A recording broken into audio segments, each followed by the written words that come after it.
third class মানুহৰ third class কথা অখিল গগৈৰ কিবা ভেলু আছে নেকি মুখত জীয়াই সেইটোৱে ওলায় অখিল গগৈ টোটেলি এটা থাৰ্ড ক্লাছ 2 নম্বৰী হা এটা পাবত গজা এটা জাতীয়তাবাদী আঞ্চলিক দল এটা খুলিছে ক্লাব পাৰ্টিৰ নিচিনা কি অখিল গগৈ কি এটা 2 নম্বৰী আৰটিআই কৰি ব্লেকমেইলিং কৰিব হা তাৰ বাদে কি একেতৰ 2 নম্বৰী কেইটামান কন্ট্ৰেক্টৰৰ পৰা পইচা খাব সিন্ডিকেটৰ পইচা কেইটামান উঠাব হা ধপ্পাবাজি এইবোৰ মানুহে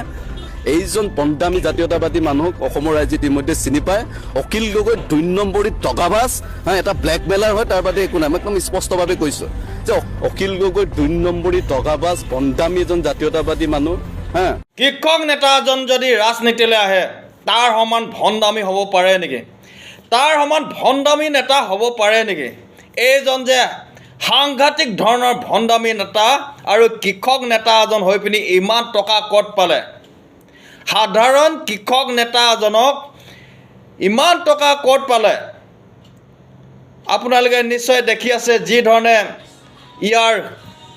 ৰেষ্টুৰেণ্ট আছে হোটেল আছে যি ধৰণৰ ব্যৱসায় চলি আছে আৰু এইজনে ক'ব বিচাৰে মোৰ একোৱেই নাই আৰু ক'ব মোক যদি মুখ্যমন্ত্ৰী পাতে মই বিদেশী খেদাই শেষ কৰি দিম অসমত এজনো বিদেশী থাকিবলৈ নিদিওঁ আৰু